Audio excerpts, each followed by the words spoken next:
So I channelize one message for you. I think you are like you are facing one you are dealing with one regret. आपकी life में आपको एक चीज़ का regret है. Let's see वो regret क्या है और इससे आप ओवरकम कैसे कर सकते हो. ये रिग्रेट आपको बहुत टाइम से है और इस चीज़ के ऊपर आपको क्या करना चाहिए ये आपको समझ नहीं आ रहा था. Let's see what is your regret.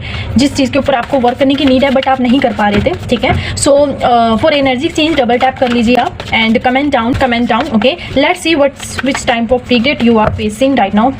And if you are new on this channel, subscribe for energy exchange. Okay, thank you so much. What types of regret you are facing? Thank you so much. Thank you. Okay.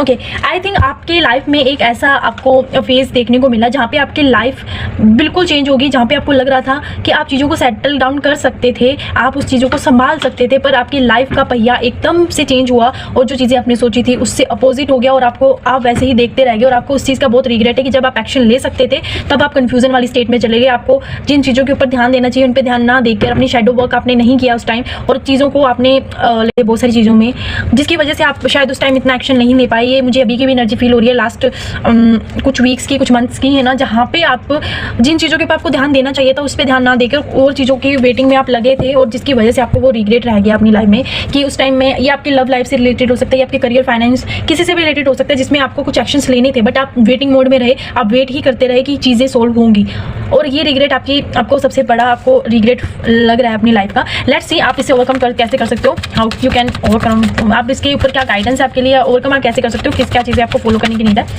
Thank you so much. Thank you. One more card then I will tell you.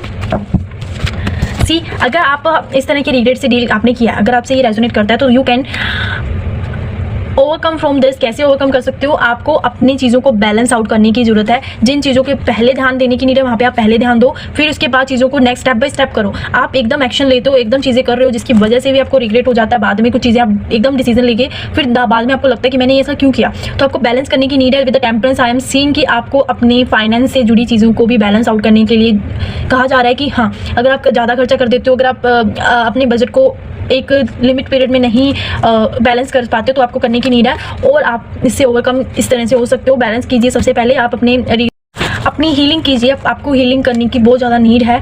किसी तरह का regret अगर आप रखोगे और उसी को ही पकड़ के बैठे रहोगे तो चीज़ें नहीं होंगी सोल्व. रिग्रेट करने से अच्छा आप इससे ओवरकम इसी तरह से हो सकते हो. ओके, और आप बिना बेवजह जो सोच रहे हो है ना, अपने ही थॉट्स के ट्रैप में फंसे हो, ट्रैप जो फील कर रहे हो, इससे आप खुद ही बाहर आ सकते हो. कोई आपको बाहर नहीं निकाल सकता और इससे बाहर आना आपके लिए ईजी है. बट यू फील लाइक कि मुझे किसी की हेल्प चाहिए और आपके लिए आप इससे ओवरकम तो ही हो पाओगे जब चीज़ों का बैलेंस करोगे. तो ये गाइडेंस भी है आपके लिए. ओके, और कल से कार्ड से भी मैं आपके लिए देख रही हूँ. Okay, let's see what is the guidance for you. आपको किस गाइडेंस को फॉलो करने की नीड है right now. Thank you so much. Okay, आपके ड्रीम्स को प्रैक्टिकल प्लान. देखो, मैंने जैसे बोला था कि आपका प्रैक्टिकल प्लान नहीं होता, मनी को ऐसे इन्वेस्ट करो, ऐसे ही लगा देते हो, कोई ऐसा नहीं होता. इवन आपके लव वन के साथ भी आप अपने अंदर जो चल रहा होता है उस चीज़ों को भी बैलेंस नहीं कर पाते. अपने इमोशंस और अपने प्रैक्टिकल वर्ल्ड को आप बैलेंस आउट नहीं कर पाते हो. तो आपको एक तो प्रैक्टिकल प्लान करना है अपने ड्रीम को और मेडिटेट करना है अगर आप मेडिटेशन वगैरह नहीं करते हो, और पास्ट को अपने आप को पीछे करने से रोकना है. Okay, so this is your reading. Thank you so much. अगर आपसे ये रेजोनेट करिए तो टाइप कमेंट डाउन और tell me. Okay, thank you so much.